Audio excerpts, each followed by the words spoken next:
Hey guys, welcome back to my channel. This week on Semi-Serious, I want to talk about some unpopular opinions that I have, specifically about weddings.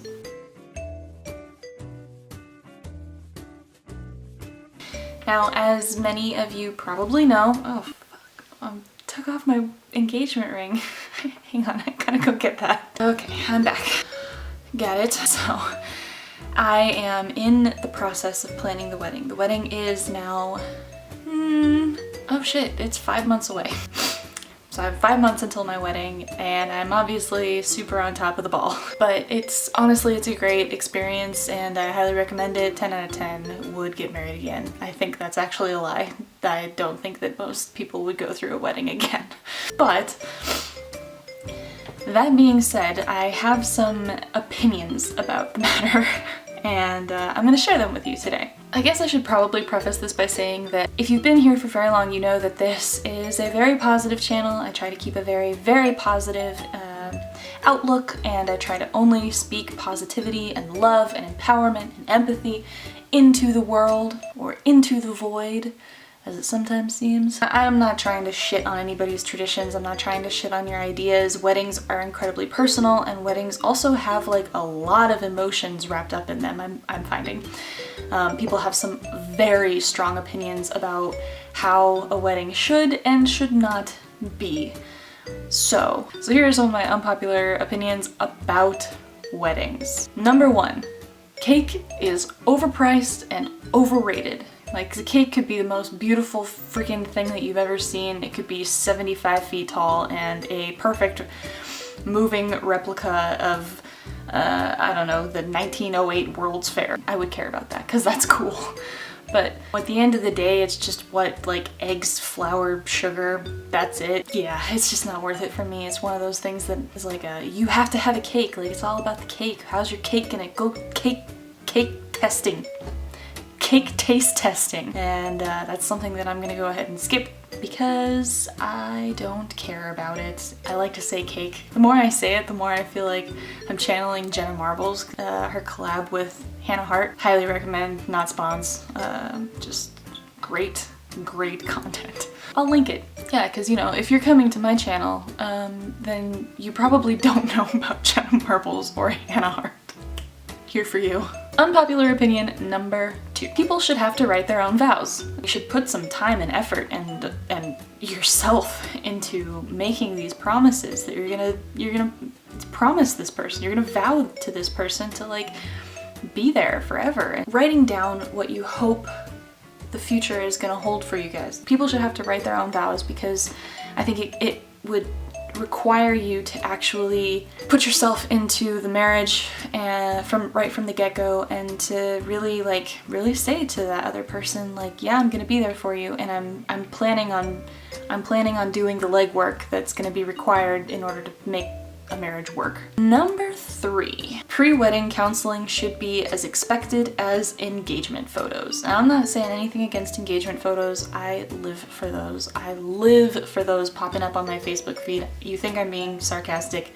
I am not. I just think that as other people expect engagement photos to come shortly after the engagement or sometime between the engagement and the wedding, I think we should also expect that couple who's entering into this extremely serious and extremely long-lasting, extremely life-changing journey together, as they're entering into that, then we should also be expecting them to go into it with their eyes open. Go and talk about the future and talk about their expectations and talk about their hang-ups, talk about their desires and their needs and spirituality. Do they want kids? What are their finances like? Like, all of these very important, honest conversations are crucial before you get married. Have these conversations before you get married, because if you wait until after you're married, I think that's when divorce starts to happen. Okay, next. Number 4, the groom should absolutely be as involved as the bride. Especially with American weddings, it turns into this whole like, well, it's the bride's day, it's her day, she gets to be a princess, and the groom is just sort of there as like a filler character in this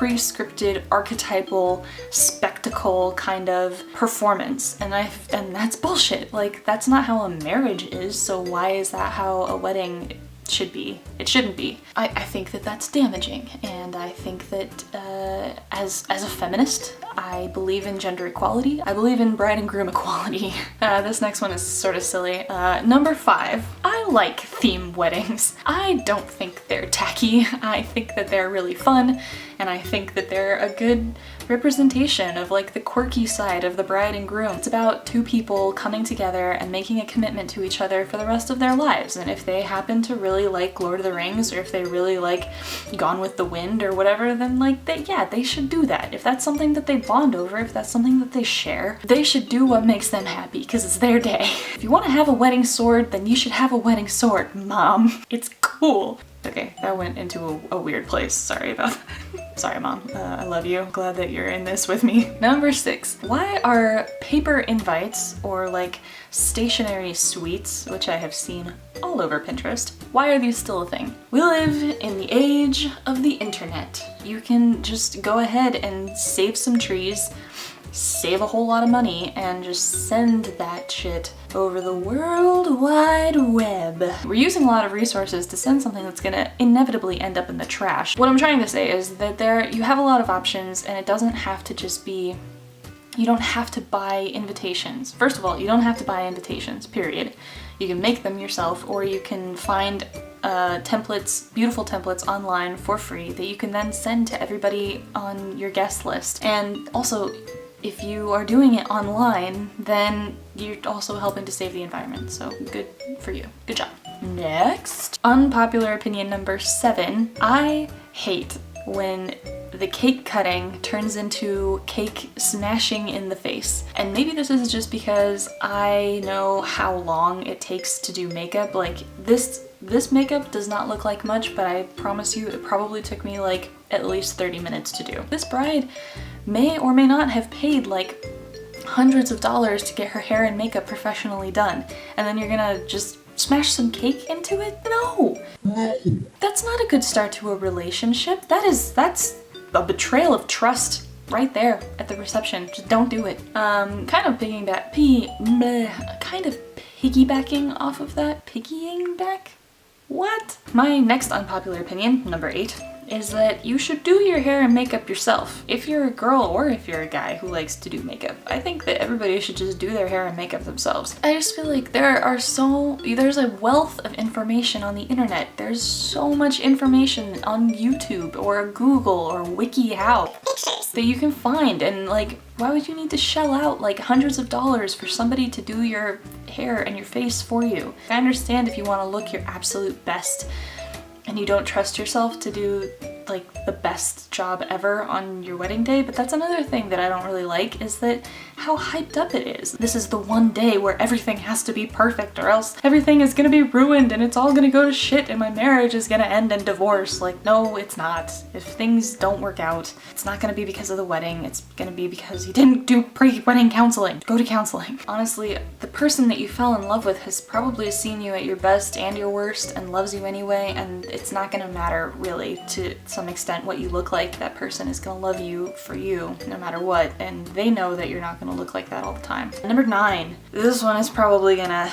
evoke some feelings in some people, but here we go. Bridal parties are overrated, and not only are they overrated, but they are expensive for everyone involved. As I'm saying that, I of course am aware that my own maid of honor is gonna probably be watching this video at some point, and I'm not saying that you're irrelevant, Birdie. I'm just saying traditional bridal parties can get really expensive, and like, why? Why do you need a bridal party? Most people, rather than paying for travel or paying to be part of your wedding, paying to be part of this special bridal party that comes from a very, very antiquated and outdated tradition that I'm not even sure that I fully understand, they could be spending that money and spending that time on enjoying themselves. Why would you want to make them buy or rent expensive clothes that they're never gonna wear again? Why not just like let them wear what they feel good in and have a great time together and and then let them go home.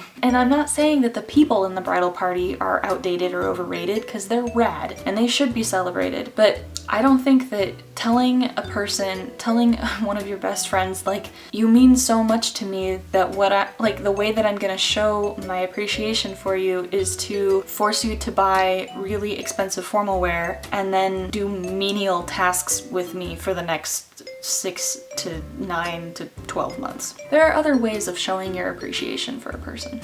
That's all. And the last one, number 10.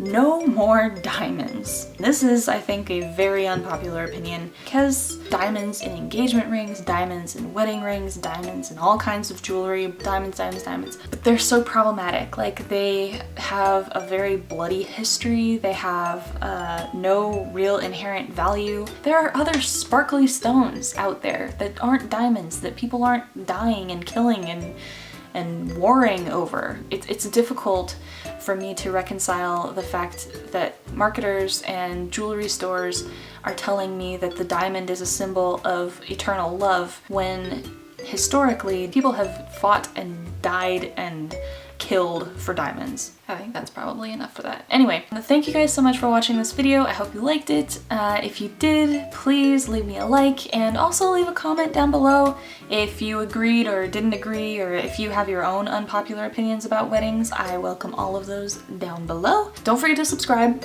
because I put out new videos every week, and I love getting new subscribers. It builds my family, builds your family. We're all great, you're great, I'm great. Anyway, keep being the love that you wish to see in the world, and I'll see you guys next week. Bye.